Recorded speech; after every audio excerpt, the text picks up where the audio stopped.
날 황해도 재령에 동북교회가 있었어요. 이 교회에 다니는 정찬유라는 장로님이 계셨는데, 이 장로님은 본래 학교 앞에서 조그만 작은 문방구점을 운영하시는 가난한 분이었어요. 삶의 형편이 너무 어렵고 가난하다 보니까 하나님 앞에 제대로 11조 한 번 드린 적이 없었죠. 그런데 어느 날 말씀을 묵상하는 가운데 그 마음에 이런 생각, 이런 감동이 온 거예요. 내가 형편이 어렵고 너무 가난하다 보니까 하나님 앞에 마땅히 드려야 되는 11조 떼먹고 못 드렸는데, 하나님 앞에 11조 떼먹고 못 드린다고 해서 내 삶의 형편이 나아지는 것도 아니지 않은가? 드려도 배고프고 못 드려도 배고프다면 차라리 영적으로라도 하나님 앞에 드리고 배고픈 것이 낫지 않겠냐, 이런 생각이 든 거예요.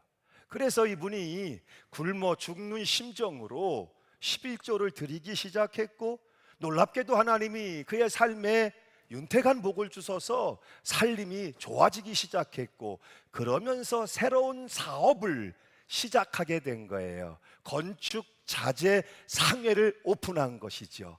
그런데 마침 그때가 그 일대에 옛 집들을 헐고 새 집으로 개축하는 건축의 붐이 불면서 속된 말로 떼돈을 벌게 된 거예요. 돈을 벌고 나니까 초라하게 기울어가는 허름한 자신의 집이 영 마음에 들지 않습니다. 새 집을 좀 지어야 되겠다, 그렇게 계획을 가지고 저 건축 자재를 산더미처럼 쌓아놨어요. 그리고 어느 날 그 건축 자재 앞을 지나가는데 문득 하나님의 교회가 생각난 거예요. 내 집을 새로 짓는 계획을 세웠는데 하나님의 교회도 역시 초라하고 허물어져 가기는 마찬가지인데, 하나님의 교회를 그대로 두고 내 집을 짓는 건 아닌 것 같다는 생각이 강하게 든 거예요. 도저히 하나님의 집을 그대로 두고 내 집을 지을 수는 없겠다.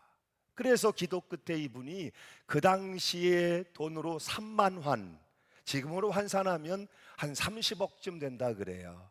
그 돈을 교회에 헌금하셨고, 그것으로 하나님 교회를 새롭고 아름답게 건축하게 된 거예요. 건축을 하면서 성도님들이 얼마나 기쁜지, 정찬유 장로님의 뜻을 기리기 위해서 예배당에 머릿돌을 놓으며 그 머릿돌에 새기기를 정찬유 장로 기념 예배당 이렇게 새겨 넣은 거예요. 그런데 이상하다. 그때부터 이 장로님이 그 교회에 나오지 않고 다른 교회로 출석하기 시작한 거예요.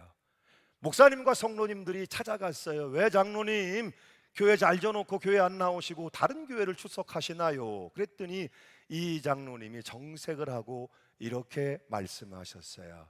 내가 그 동북교회에 나간 이유는 그 교회의 주인이 예수 그리스도시기 때문입니다. 그런데 이제 그 교회가 사람이 주인된 정찬유 장로가 짓고 정찬유 장로의 이름을 새겨놓은 정찬유 장로의 교회가 됐으니 내가 사람이 주인으로 앉아있는 교회에 왜 나갑니까?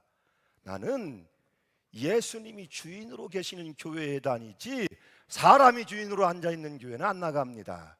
그러니 여러 말 하지 마시고 돌아가십시오 하고 돌아 앉으셨다는 거예요. 그리고 그날 그 머릿돌에 정찬유 장로 기념 예배당은 깨끗이 그 글씨가 지워졌다는 거예요. 여러분, 우리가 왜 교회 나오죠? 오늘도 여러분은 각각 여러분의 집을 떠나서 교회로 올라오셨어요. 우리는 왜 교회를 다니죠? 우리는 왜 주의 말씀을 들어야 하고 주의 말씀에 순종하기를 힘써야 하죠? 그 이유는 단 한 가지, 예수님이 우리의 주인이 되시기 때문이에요. 문제는 예수님의 주인 되심이 심지어는 교회조차도, 성도의 삶에서조차도 실종되어 가고 있다는 거예요. 사람들이 모이고 사람의 말이 무성하고 사람의 뜻, 사람의 주장이 점점 높아지고 하나님의 뜻을 이루기 위해 애쓰기보다는 교회 다니는 사람들의 뜻을 이루기 위해 애쓰는 모습이 교회와 신앙을 점점 장악해 들어오고 있다는 것이죠. 오늘 예수님의 말씀을 듣는 사람들이 놀랐다, 놀랍구나라고 반응하고 있는 이유가 어쩌면 여러분 여기에 있는 것은 아니겠습니까?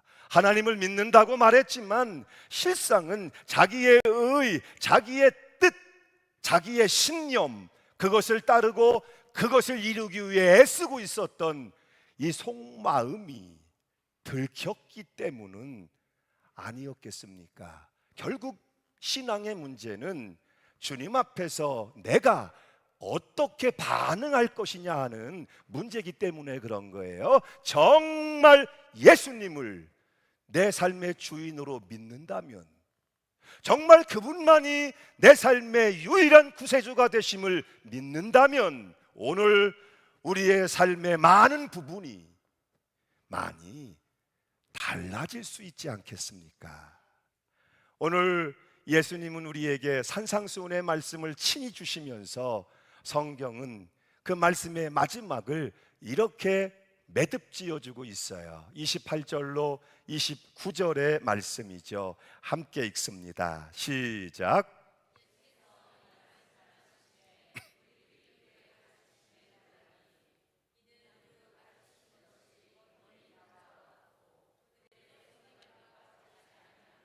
그의 가르치심에 놀라니, 사람들이 깜짝깜짝 놀라고 있어요. 어떤 이들은 그 안에서 호기심이 발동되었을 수도 있겠고, 이가 누군가 하고 호기심이 발동됐을 수도 있겠고, 어떤 이들은 그의 양심을 때리는, 양심을 울리는 소리에 놀라움이었을 수도 있겠죠. 많은 사람들이 놀라고 있는 가운데 우리가 오늘 하나 더 주목해야 할 것은 놀라고 있는 그 사람들, 무리들이에요. 예수님께서 많은 무리들을 바라보시며 말씀하신 것도 사실이고, 그러나 그 무리들 가운데에 예수님을 믿고 따르기로, 제자의 삶을 살기로 결심하고 있는 사람들에게 집중되었던 말씀인 것도 맞지요. 군중 가운데 앉아서 들으며 놀라는 것과 예수님의 제자로 살기로 결심하며 듣고 놀라는 것이 어떻게 같을 수 있겠습니까? 오늘 그들이 놀라고 있는 이유가 뭐예요? 예수님이 가르치시는 것이 권위가 있었기 때문이에요.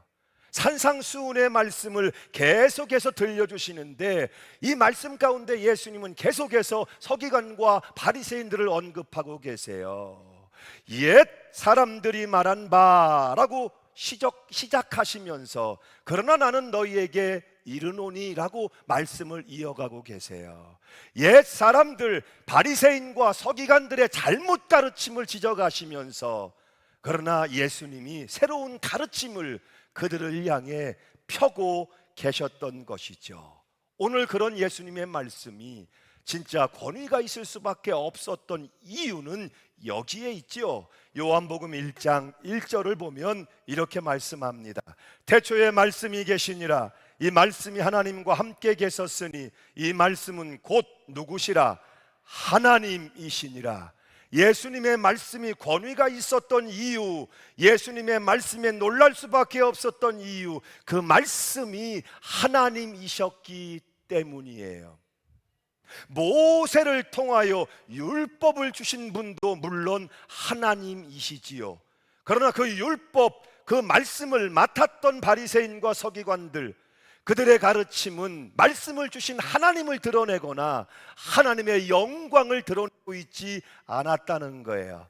그러나 예수님의 말씀은 하나님이시라, 그 말씀은 철저하게 하나님의 뜻을 드러내고 있었고 하나님의 영광을 드러내고 있었다는 거예요. 절대적인 진리는 힘든 것이지만 그 진리는 힘이 있다는 것이죠.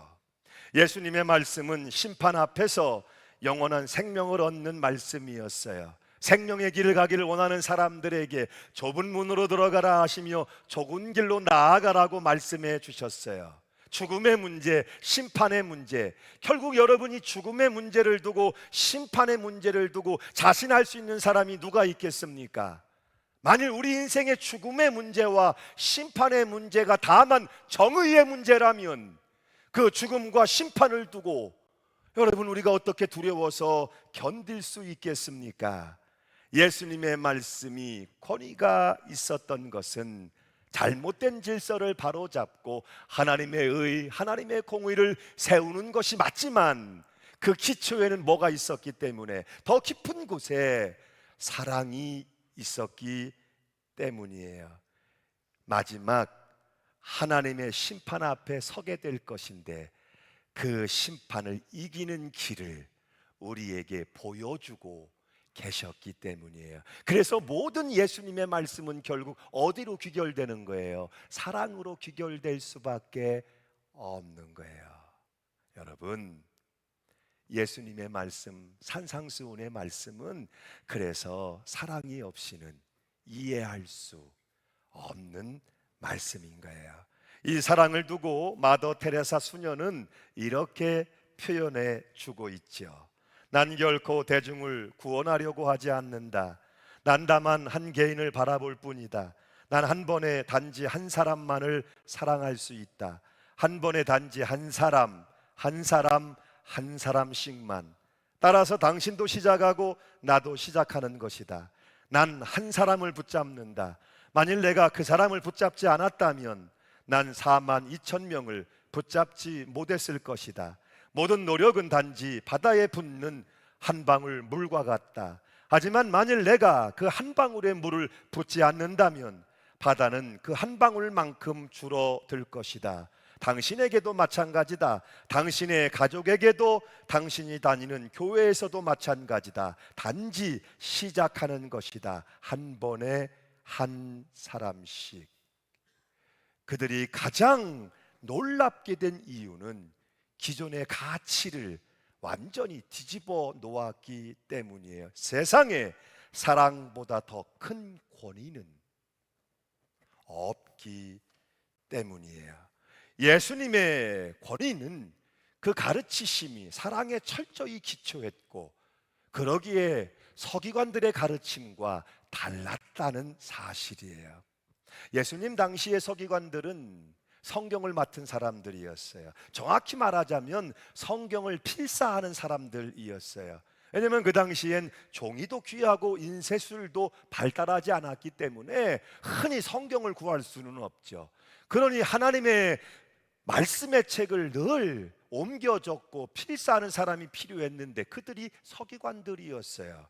그러니 그들은 성경이 가깝고 성경에 밝고 성경적 지식이 출중할 수밖에 없었죠. 반면에 일반 백성들은 성경을 가까이 하기가 어려웠어요. 성경을 손에 들기가 너무 어려웠죠. 그러니 누가 누구를 가르치게 됩니까? 서기관들이 백성들 앞에서 성경을 펼쳐 전하기도 하고 가르치는 영적 교사가 되기도 했던 거예요. 문제는 그들에게는 지식이 충분할지 모르지만, 성경 말씀을 줄줄줄 외워 읊어낼 수 있을지 모르지만, 근본적인 하나님의 마음을 아는 건 다른 문제예요.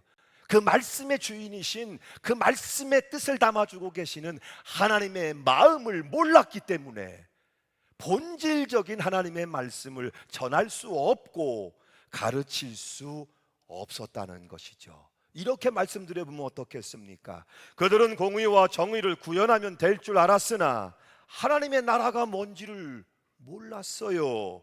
약자를 보호하기 위해 법이 필요하다는 것은 알았으나 그들을 사랑하는 것이 어떤 것인지를 몰랐어요. 이웃을 사랑하고 원수를 미워하면 공의로운 사회가 될 줄 알았으나 인간의 기준과 능력으로는 불가능하다는 사실을 그들은 미처 알지 못했어요.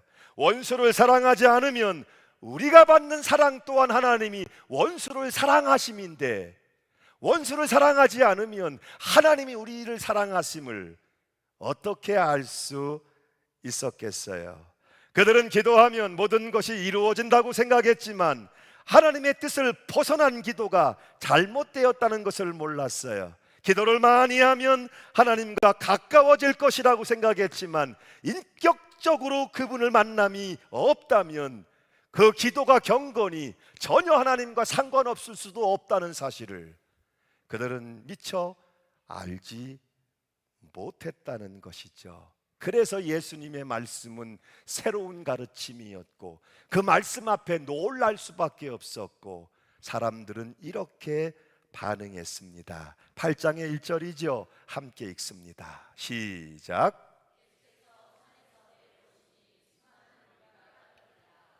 아멘. 예수님의 가르침이 달랐다는 거예요. 그들에게 오랫동안 자랑해 왔었던, 만족해 왔었던, 즐기고 있었던 의식, 전통, 습관이 그들에게 있었는데 거기에 도전을 던진 것이죠. 하나님을 믿는다는 것, 하나님을 예배하며 산다는 것이 어떤 것인지 근본적으로 다시 생각하게 만든 거예요. 말씀을 듣기 전에는 아무렇지도 않게 여기며 그냥 넘어갔던 일들인데 말씀을 듣고 나니까 이제는 내 주위에서 일어나고 있는 이 부조리함에 대하여 눈 감고 그냥 넘어갈 수가 없게 되었던 거예요. 왜? 드러나는 행동이 아니라 그 내면을 살피시는 하나님을 알게 되었기 때문이죠. 마태복음의 13장을 보면 여러분이 잘 아시는 이런 이야기가 나와요. 오랜만에 예수님께서 당신의 고향에 가셨어요. 그리고 사람들이 많이 모이는 회당에 들어가셔서 말씀을 가르치셨죠. 사람들이 예수님의 권위 있는 말씀, 권세 있는 말씀에 깜짝 놀래요. 그리고 뭐라고 반응을 합니까? 이 사람이 누구냐? 이 지혜와 능력이 도대체 어디서 온 거냐? 이 사람이 우리가 아는 그 예수가 맞냐? 우리가 아는 예수는 목수의 아들이고 그 엄마가 마리아고 그 형제와 자매들이 다 우리 곁에 있는 우리가 다 아는 사람이 아니냐? 근데 이게 어떻게 된 것이냐? 깜짝 놀랍니다. 그리고 나서 어떻게 했어요? 예수를 싫어하여 오히려 예수를 영접하기보다는 쫓아내버리고 말죠. 배척해버리고 말았어요. 예수님의 가르침에 놀랐다 하는 것과 놀라움이 곧 선하고 아름다운 결과로 이어지는 것은 아니더라 하는 것이죠. 예수님께서 말씀을 전하시던 그 산에도 수없이 많은 사람들이 모여 있었어요. 이제 중요한 것은 그 말씀을 들은 사람들이 어떻게 반응할 것이냐가 중요해지는 것이죠. 요한복음의 6장의 66절을 보면 동일하게 예수님의 말씀을 들었던 사람들의 또 다른 반응의 모습이 나와요. 함께 읽어보겠습니다. 시작. 그때부터 그의 제자 중에서 많은 사람이 떠나가고 다시 그와 함께 다니지 아니하더라.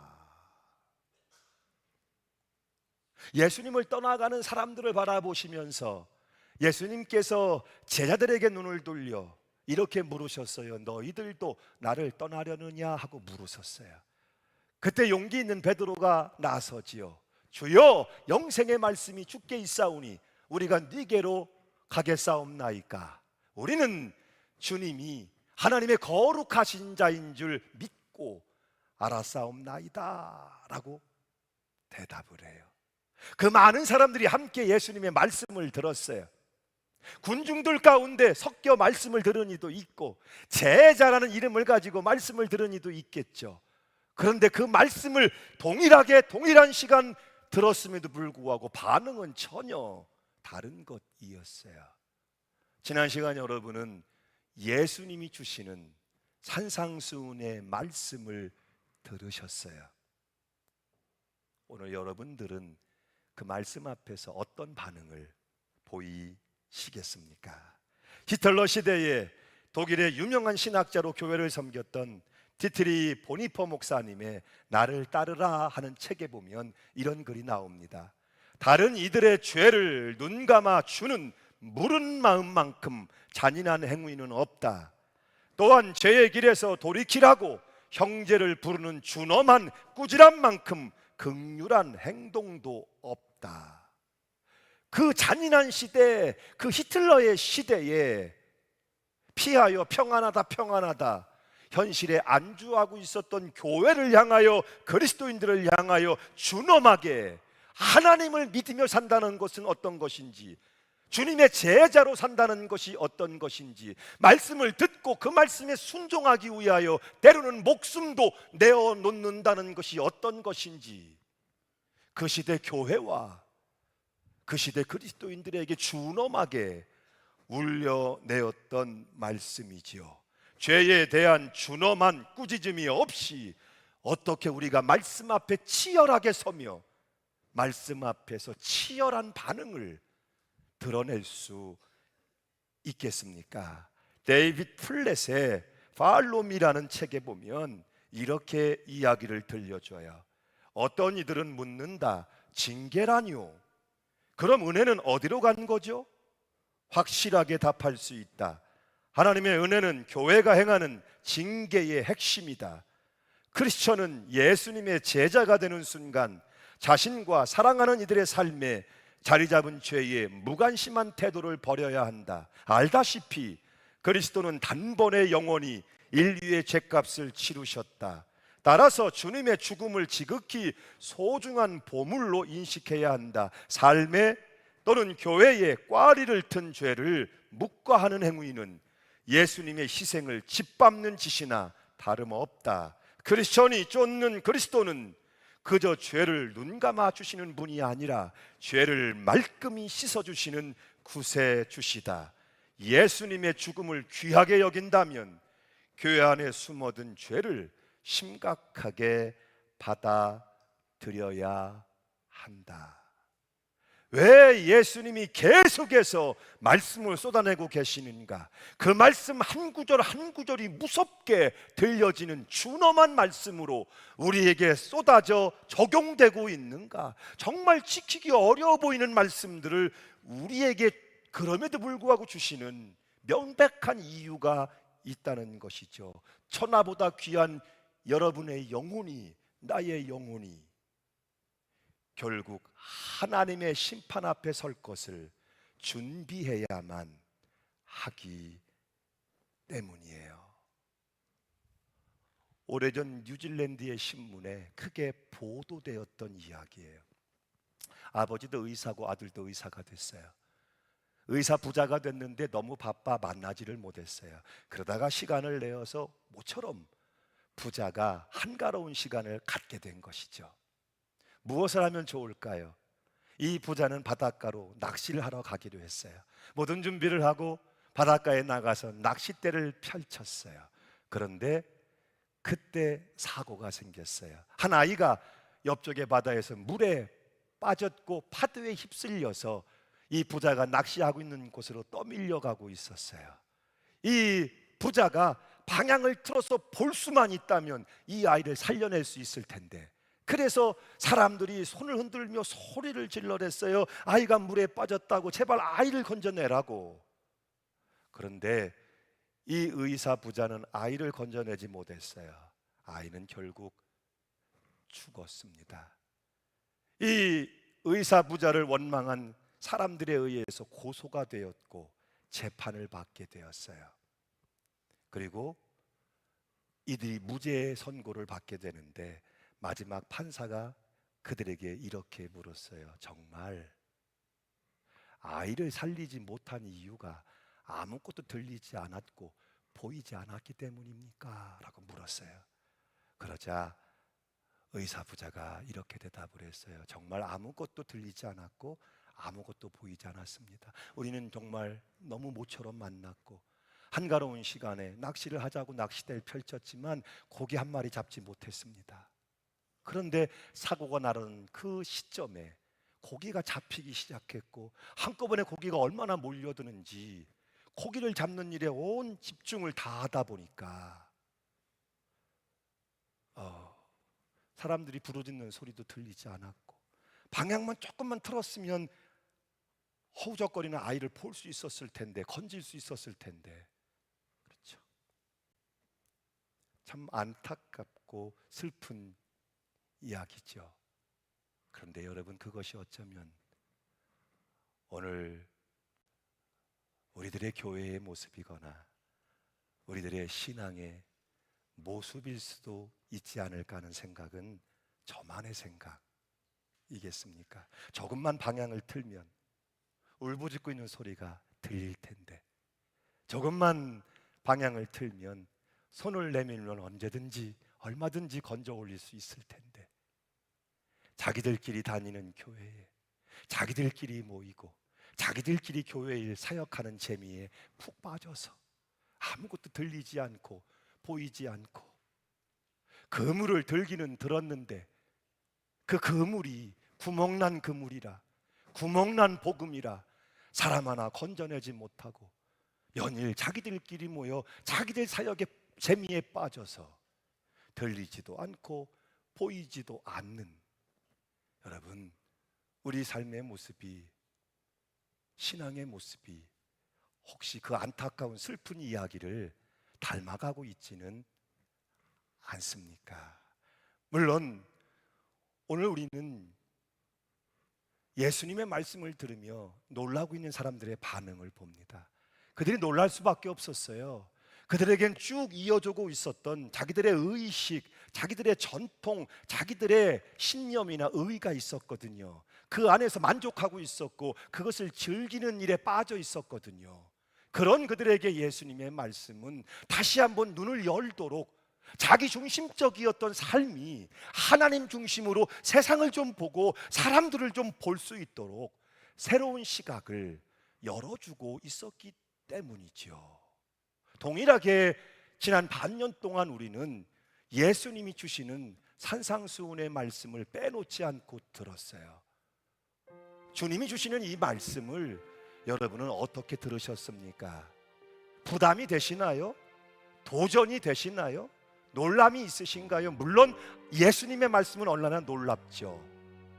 문제는 단지 놀랍구나로 끝나는 것이 아니라 내가 그 말씀을 들으며 놀라고 있는 것이 정말 뭔지, 어느 부분에서 놀라고 있는 것인지, 놀랬다면 그 놀람에 대하여 이제 내가 어떤 반응을, 어떤 삶의 내용을 살아가면 좋은 것인지, 이것이 중요할 수밖에 없다는 것이죠. 물론 예수님의 말씀은 쉽지 않아요. 오히려 여러분들보다 이 말씀을 조금 더 깊이 들여다보고 전하고 있는 제 스스로 더 제 무력함을 느낄 수밖에 없어요. 이 말씀대로 살기가 우리의 삶의 여건이, 또 우리의 연약한 믿음이 어떤지를 알고 있기 때문이죠. 그래도 들어야 할 말씀은 들어야 하고, 보아야 할 것은 보아야 하고, 행해야 할 것은 행해야만 합니다. 왜냐하면 예수님은 여러분이 보고 들은 것에 대해서 물으시는 것이 아니라 보고 들은 것에 대하여 어떻게 행했는지를 분명히 물으실 것이기 때문에 그 심판대 앞에서 우리가 보고 들은 것에 대하여 주여 내가 이렇게 행하였나이다 라고 믿음을 꺼내 놓아야 하기 때문에 들어야 하고 보아야 하고 그 다음은 행해야만 한다는 거예요. 우리는 알고 있죠. 그 군중들 가운데 섞여서 그 말씀을 듣고 있었던 제자들, 예수님의 사람으로 구별돼 예수께 듣고 배우고 예수님을 따라 살기로 작정했던 사람들, 이후에 그들이 말씀을 붙들고 세상에 나갔을 때 그들은 담대했습니다. 두려움이 없었습니다. 주저하지 않았습니다. 세상 중심에 활짝 믿음의 문을 열고 말씀을 전하기 시작합니다. 세상은 깜짝 놀랍니다. 아니요, 도저히 그들을 감당할 수 없는 역사들이 그들을 통해서 일어납니다. 그것이 초대교회요, 그것이 사도행전이며 교회 시대 성령의 역사가 아니겠습니까? 오늘 그 일이 예수님의 말씀을 보고 들은 여러분들에게 주어지고 있다면, 오늘 저와 여러분을 통해서도 교회가 성령의 역사하심이 중단되지 않고 계속 쓰여져 가야 되지 않겠습니까? 여러분은 주의 말씀을 이미 들은 사람들입니다. 많은 무리 가운데 군중으로 들은 사람이 아니요, 하나님을 예배하며 그 말씀을 쫓아 제자로 살기로 결심한 분들이시죠. 담대하세요.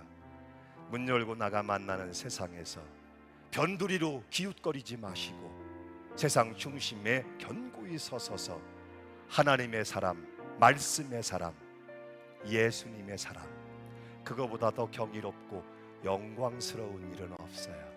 주님이 여러분에게 세상을 놀라게 하는 경이롭고 영광스러운 일들을 이루어내게 하실 겁니다. 아멘. 함께 결단하며 찬양합니다.